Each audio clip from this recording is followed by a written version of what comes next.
It is Peter Lucas. It's Monday, and this is the Niner Fanatic podcast. We're going to be talking about a little bit about the NFC West and some of the changes that have gone on in each team. We just came off the combine. I've got some pretty good guests this week. Not today, but but this week I've got 4 shows to do this week, so it's going to be a very good week. Make sure that you turn in. But before that, let's get to the new intro. Make sure you give me some feedback on this intro. It's the first one I've done on my own, so like pardon me, I'm an artist, so I'm sensitive about my stuff, so be gentle.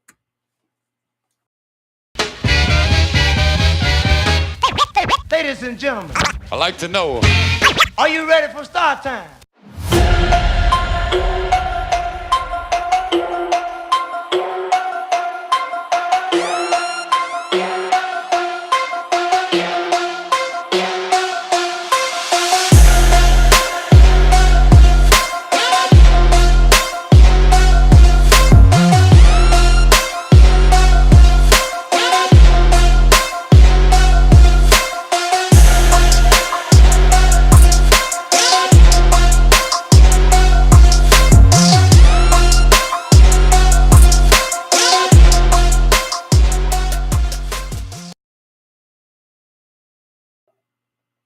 Once again, it is Peter Lucas. This is the Niner Fanatic podcast. Appreciate y'all coming out tonight. Make sure that you give this video a like. Make sure that you give me a subscribe. Make sure that you hit the bell so you can get the notifications every time that I go live. But yes, it's Monday. We had the combine. There's a whole bunch of stuff to talk about this week. So I'm not. And then some stuff happened today with the 49ers. Of course, as soon as you get ready for the show and you've got a theme for the show and everything, sure enough, the 49ers will come up with some news at the end of the day that you want to add in, and I'm gonna mention it a little bit later on the show. But you know what? Let's start the show with it. But first, I'm gonna mention my man Damien. Appreciate you coming through. Always faithful listener, and he says we can call Mike McGlinchey Meathead. I'm a big fan of All in the Family. He's always got the quick ones. But yeah, so a couple of things happened today. We heard from, and big up to Steph Sanchez. That's where I saw it, at least. Big up to Steph Sanchez. She mentioned today that somehow last season there was a chance for the 49ers to bring in Phillip Rivers to back up Trey, I guess, to be the backup. And they chose not to go that route.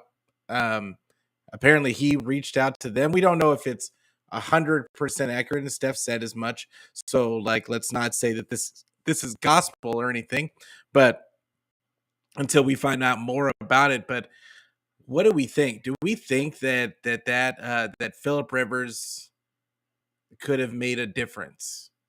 Or somehow stayed healthy, or could he have made a difference last season? I'm not sure that he could have, but I mean, he would be learning a whole new system.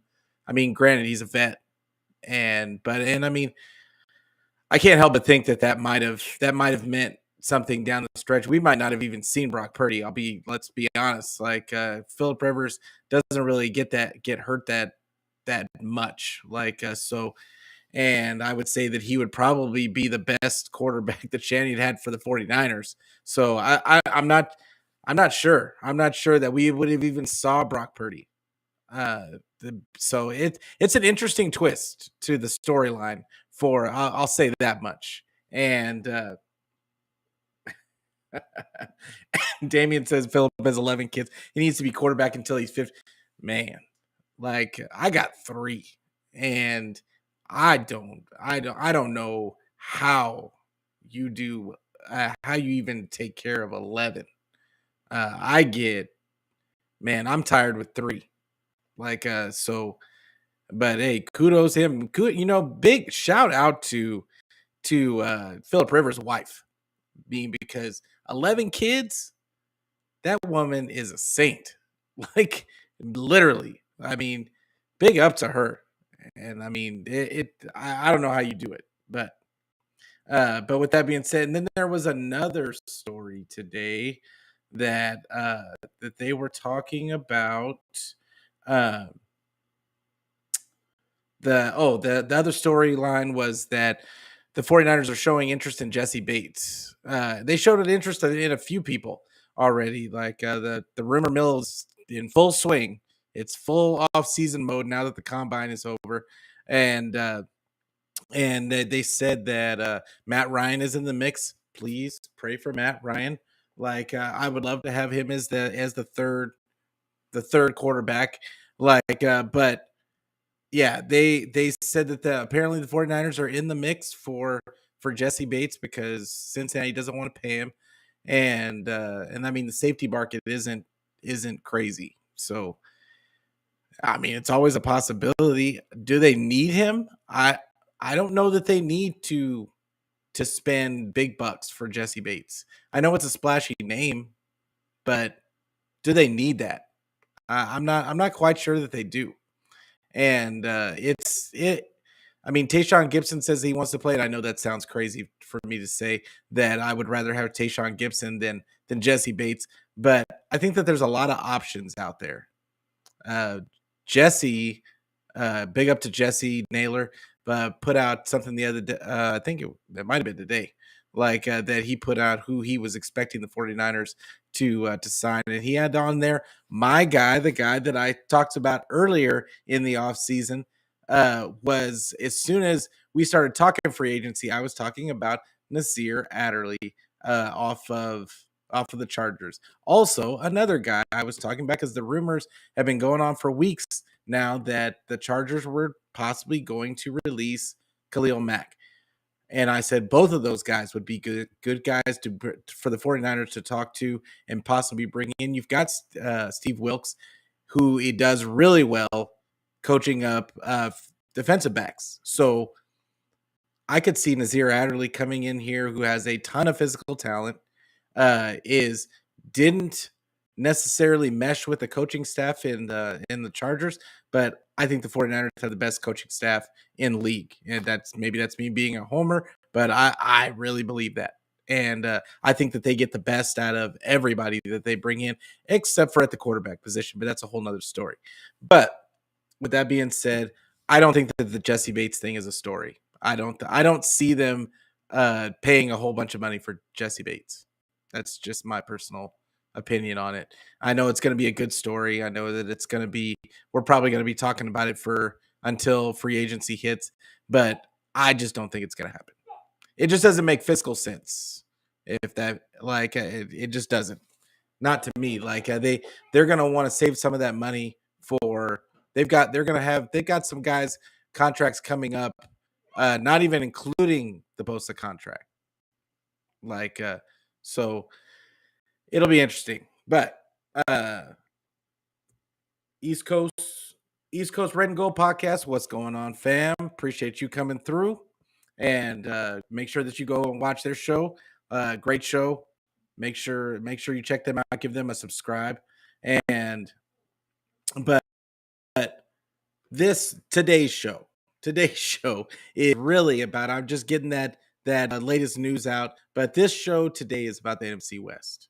And the NFC West, I wanted to talk about our division a little bit because somebody asked a question today on Twitter that made me really think about, the Rams, and it made me think about the whole division because somebody asked earlier today, the Rams, do you think that the Rams are they going to be a factor in the division next season?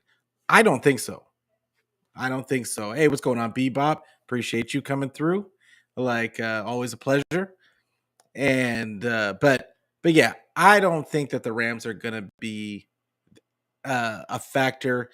I think they realize they're not going to be a factor. I think that they looked at the 49ers situation, and the 49ers stacked for the foreseeable future, at least the next 2 to 3 years. And the way that if they keep hitting on these later round draft picks, they could keep it going for as long as they want to keep it going. as long as they keep those scouts and that scout team together, and that and like I mean, and the whole front office. I mean, really, like all these coaches and front office guys keep getting poached, but the reality is the 49er train just keeps moving, and this culture just keeps grinding. So. Uh, and Damien says, and I'm about to talk about this, but the Rams are having a fire sale. The Rams are the Kmart of NFL, closing doors, going out of business. Uh, yeah, and I saw this earlier. Allen Robinson got released. He actually, as far as I mean, I looked just a little bit ago, and Brian Culp's in the house. Appreciate you coming through, fam. But I looked a little earlier, and they haven't released him yet. From what I saw, they're trying to get a trade partner. I don't think they're going to find a trade partner. I think that they're going to end up having to release him. Whenever you put out there that they're going to release him if they can't find a trade partner, I mean, why would anybody? Why is anybody going to trade for him? Like if you're saying that you're going to release him and they can just sign him for cheaper, it doesn't make any sense. So, uh, but but with that being said, I want to start off with the Rams and talk about what they've lost. So they lost Bobby Wagner. He was the first domino to fall. They possibly they're saying that they're either going to trade. They said the same thing about all these guys, that Leonard Floyd, Allen Robinson, Jalen Ramsey, all they're looking to trade these guys. And Jalen Ramsey, I don't know if they'd release him outright, but I think that he'll eventually be traded. That's my thought process. And they're talking about they're interested in bringing back Baker Mayfield, but who knows how true that is, because they've been saying the same thing about the 49ers. I can't imagine the 49ers bringing Baker Mayfield into that locker room. I just can't. I don't see it happening. It just doesn't make any sense to me. So I could see the Rams doing it because he's already been in the building, but it just is what it is. Like so uh Anna would Anna we got time. Oh, okay. Anna, we got time. Like I'm not stroking out anymore. Like or y'all stay away from Anthony Johnson. He coming to the Giants. Hey, we not trying to get him. Like so yeah, he's all yours, bro. Like but yeah, the giant, you know what, the Giants, and I know this isn't a Giants podcast, but they're going to have an interesting offseason because they got rid of a lot. They're getting rid of their dead weight. They um put the plans in place to start a culture. I think Dayball did an awesome job of beginning that whole process. And it really, honestly, it feels a lot like the 49ers. Like when Shanahan first got to San Francisco, it feels very similar. I mean, with having Daniel Jones there being and just being good enough to get you to the playoffs, and then just having some pieces, him doing more with less, basically, is what I'm saying. Shanahan had to do that a lot when he first got there, and yeah, it's kind of a similar look, but I think that they're getting rid of the dead weight. That you're going to see a lot of moves made by the Giants, I think, in this offseason. But I don't know enough about their squad but I'd be surprised if they didn't, because they freed up. You can't just get rid of the guys that they got rid of without a plan in place to replace them. So we'll see. But big up to you for coming through. Appreciate you.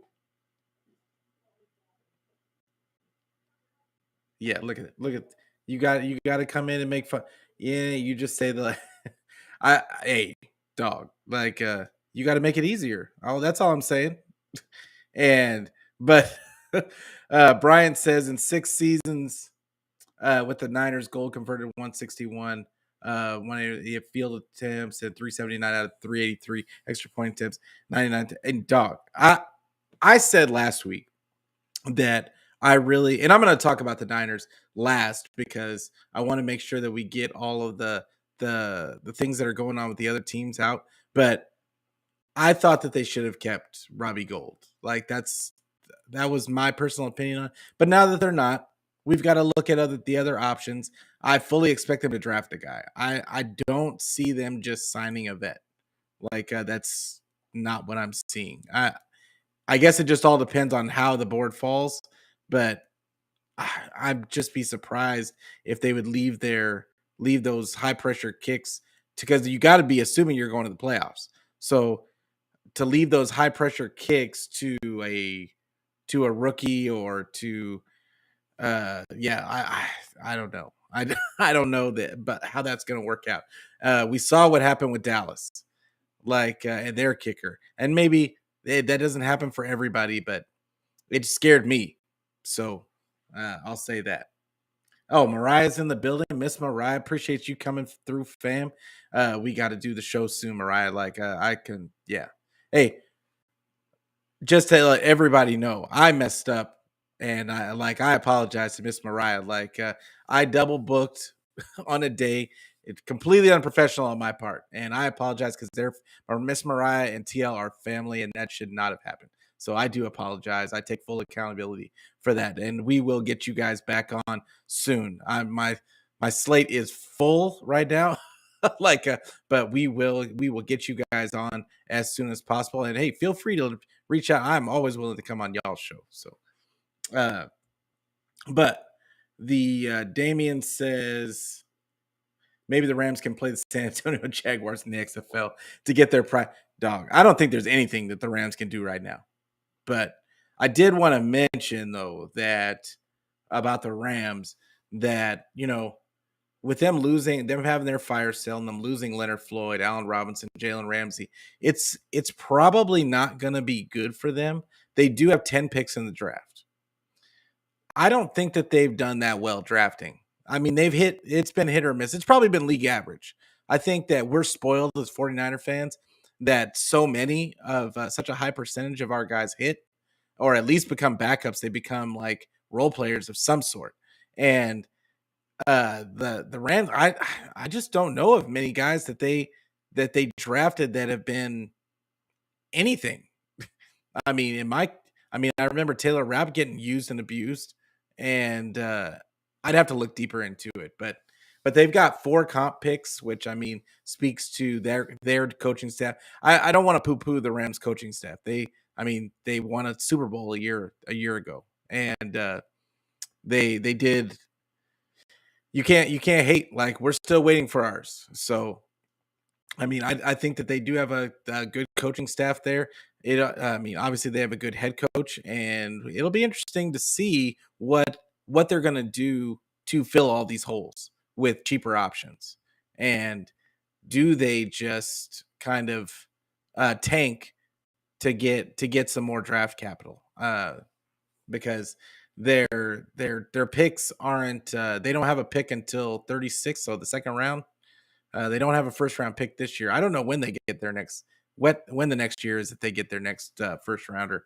But yeah, like the Rams are a dumpster fire right now, and they're on paper. I know they have a good. I said they have a good coaching staff, but on paper they are a dumpster fire, and it's bad. It's bad. So it is, yeah, it's not going to be good for them next year, at least next year. I think for the next couple of years. And it's sad. It's kind of sad because these are the years that Aaron Donald is supposed to be kind of turning the corner, and it would suck to use his prime years up and they're tanking or they're not even in the conversation. Good for the 49ers. but I mean, sucks for a legend to go to possibly go down that route. So, and then Cooper Kupp, I mean, good player. Like he's a good guy to go against. It's always nice to beat those guys. I'd rather beat them than sit there and watch them just waste away. But it is what it is. Like I love the competition. But next team I want to talk about, the other most hated team is the Seahawks. And I looked at it. They really haven't. I think that they set a good bedrock last season. They had a really good draft. They got some really nice pieces, starting with those bookend tackles that they got in the draft, and Cross and Abraham Lucas, and now they've got, they're going to have those guys for the foreseeable future, for at least the next 5 years on a rookie deal, or the next 4 years, I guess, on a rookie deal.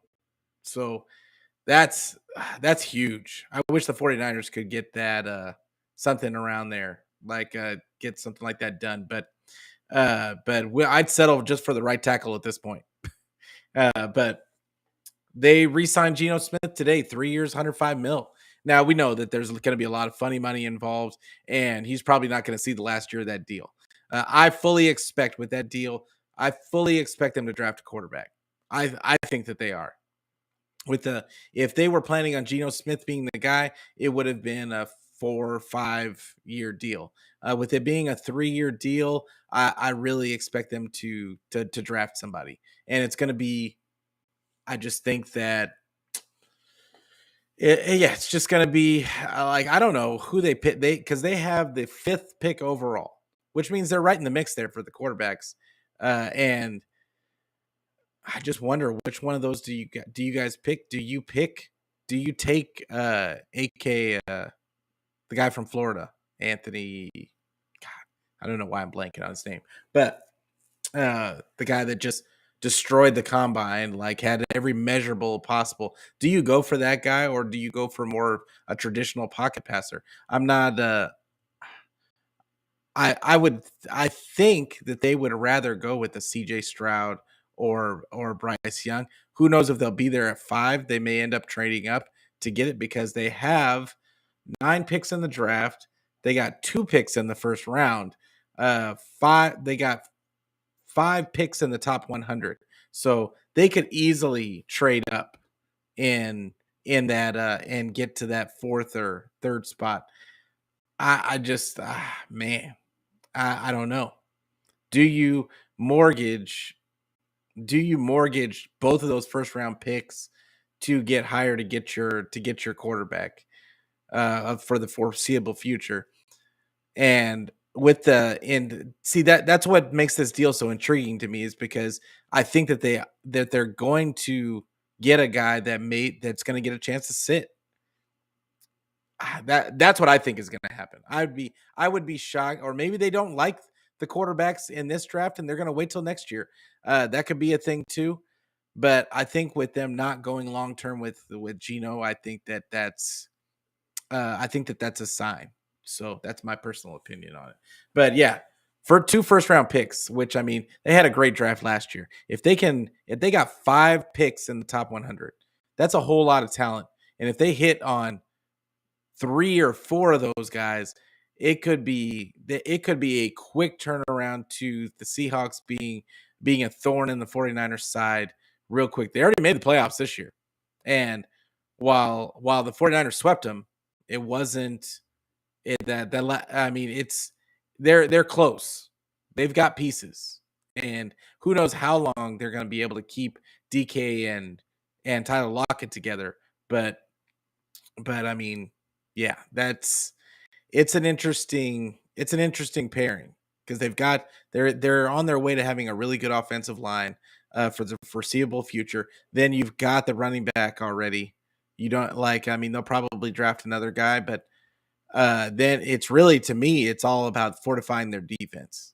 And if they can get a couple of pieces on that defense, the pass rusher, some linebackers. If they get a couple of linebackers, all of a sudden they're in the mix. I know linebacker is kind of a weird thing to say that they need, but yeah, the corner and the linebacker and one or 2 linebackers, and they're right there. They're right there. They're only a few players away, I feel like, to being a really good team. So, but their last pick is 197. So they don't even pick late. They've got 9 picks, but it doesn't even, I don't even think they go into the 7th round. So they're gonna have some, and this draft is deep. It's going to be another deep draft. Ever since COVID, we've had, and them kind of taking a year off and kind of setting people a year back. These last couple of drafts have been deep, and this draft is going to be the same thing. But and Bebop says, uh, "Oh, got to mention Damien." Damien says, "How do you feel about JaMychal Hasty? I really wanted to keep dog. I really wanted to keep him too. I thought that they should have gotten rid of Trey Sermon before, and kept JaMychal, like JaMychal Hasty. But I'm honestly, I can't be mad at how the running back room has panned out. I mean, there's no way they could have been able to tell Elijah Mitchell was going to be as injury prone as he is. So I'm not going to hate on that. TDP, they just drafted him, so they weren't going to get rid of him. And then really it was JP Mason. It was Jordan Mason that was the doom for JaMychal Hasty. Like, I mean, that man came in there and just ran his behind off, and and it is what it is. So I mean, I would have liked to have kept JaMychal Hasty. You saw what he gave the Jaguars, and that was an aspect that I was always thought was missing with the 49er offense when he was here. I was like, I never understood, because that was always a strength of his game, was catching out of the backfield, and they never used it. And I think that's why he ended up being the one to go, was because I don't think they were planning on using that aspect. They were forced Shanahan was forced to use it when he was forced to use it when they got CMC.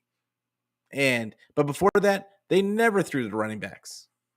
So yeah, unfortunately for JaMychal Hasty, he just ended up being the odd man out. But good for him. He got to be a role player for the Jags. And I mean, good for them. They made the playoffs. So it is what it is. But good for JaMychal Hasty. And then Bebop says, at the Seahawks, hey, echo that sentiment, bro. I can't stand the Seahawks. I don't even want to fathom that. I hate that they have all of these high picks, and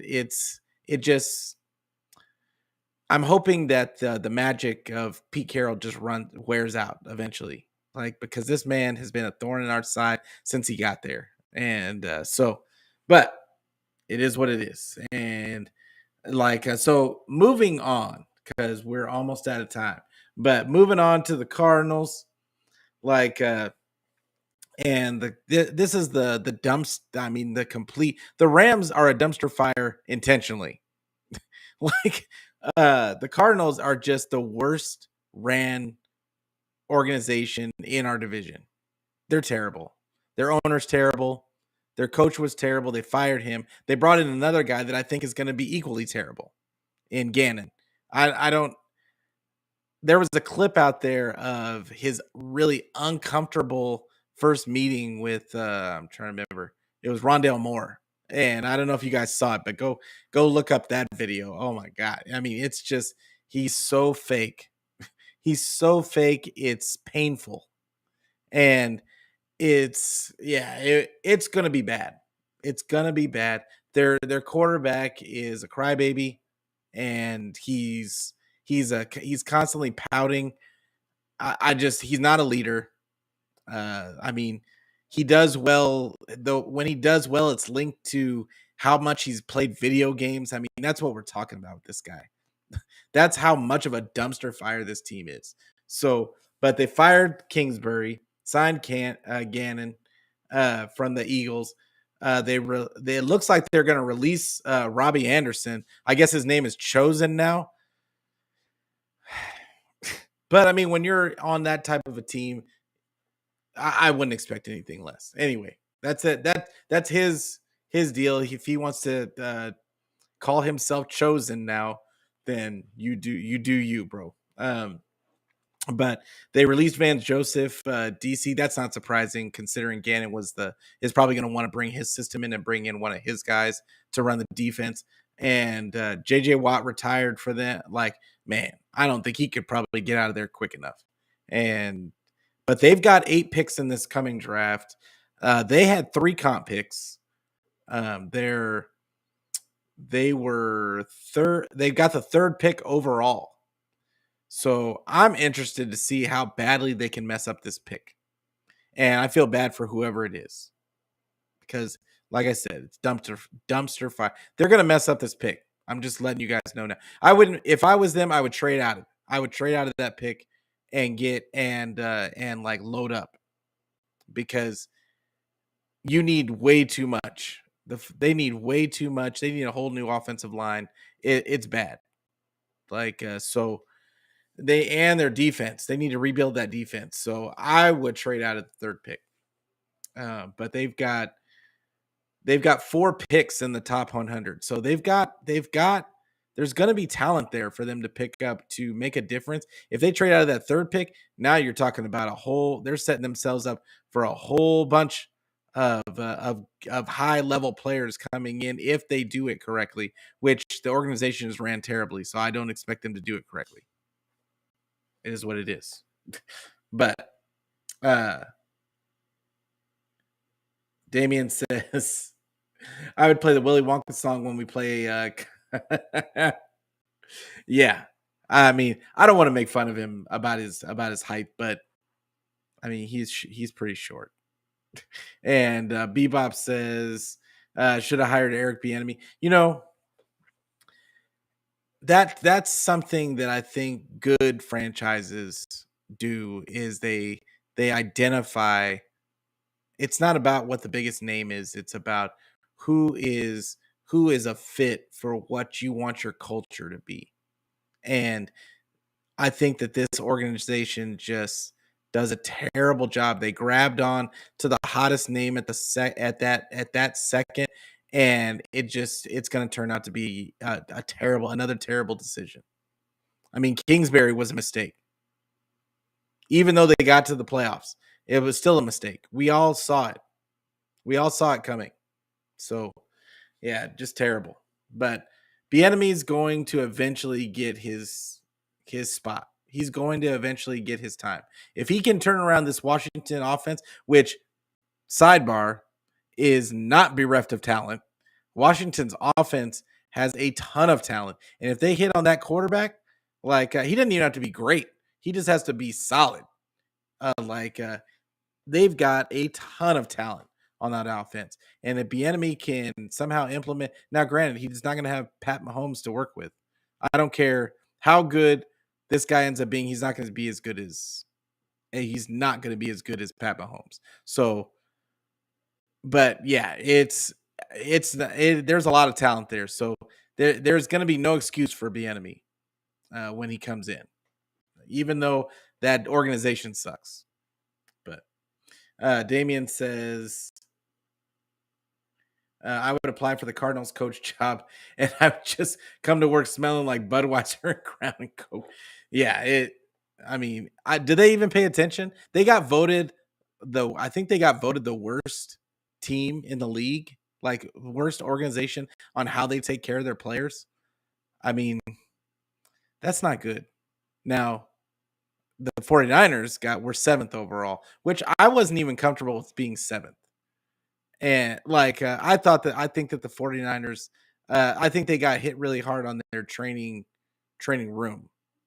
I think they got a C plus, but their worst grade was a C plus. So, but yeah, it just doesn't look good for Arizona for once again for the foreseeable future. That place is on fire. And that owner just needs to sell it. He just needs to sell the team. They need to get somebody in there that actually cares about the players, cares about winning, and isn't in there just to make money. So, and Bebop says, indeed, absolutely, brother. But with that being said, we move on to the 49ers, who lost we're probably losing McGlinchey. I mean, it hasn't happened as of yet, but probably losing McGlinchey, probably losing Jimmy Ward, probably losing Alshire, probably losing Ebicom. Now, those are four guys that they're in our hearts as 49ers.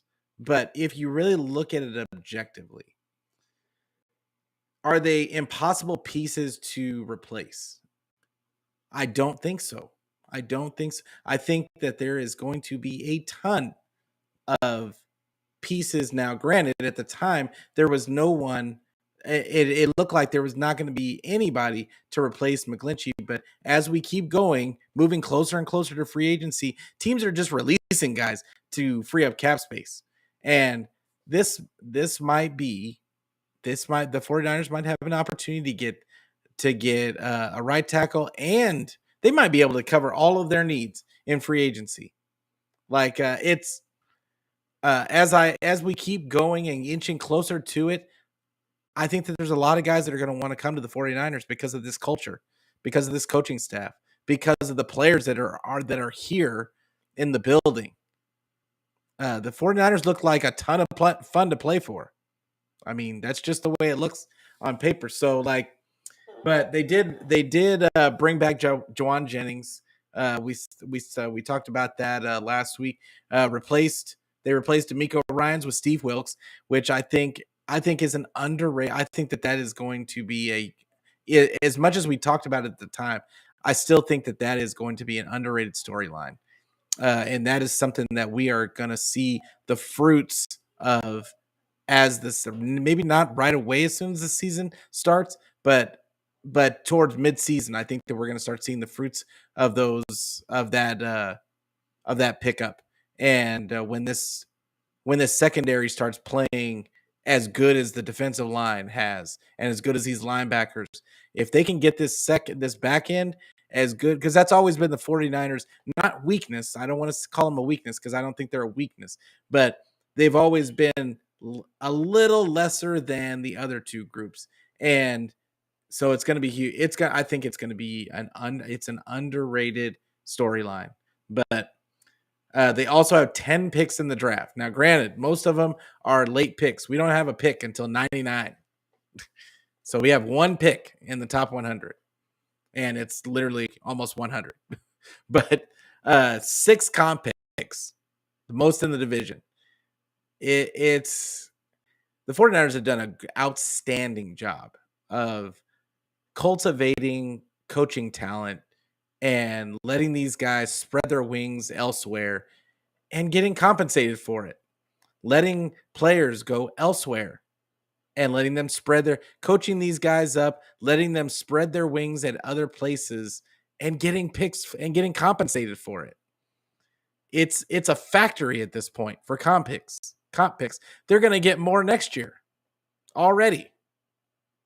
So it's the way that they're doing it. It is textbook. It's got to be the textbook that everybody wants to use at this point. And I don't understand if you're not trying to pay attention as an organization. But and I'm about to get out of here, but I appreciate everybody coming through. Like it's, as you can see with this division I think is the 49ers for the 49ers to, I think that they're going to be able to keep a stranglehold of it this year. It all depends on what happens with Seattle and their picks, in my opinion. Because I think Arizona, they're going to mess it up. Arizona's going to mess it up. But the Seahawks in particular, they've got a lot of picks in that top 100. And they were already a playoff team. If they can hit on some of those picks and somehow secure their quarterback of the future in the process, it might be they might be a problem down the road. But I think for this season, the 49ers will have a stranglehold on this division again. I'm calling it now. Barring serious injury to all of our players. We have to put that in there because who knows with the 49ers. But with that being said, I appreciate all of you to come in for coming in tomorrow. We haven't decided whose channel it's going to be on, but I've got Bashar. I'm going to be on Bashar 49er Minded. So we're going to be doing a show together tomorrow, same time, 6 p.m. Pacific time. So make sure you tune in for that. Make sure that you give this video a like. Make sure that you give me a subscribe. Make sure that you tell a friend to tell a friend to tell a friend so we can be friends every day, every week.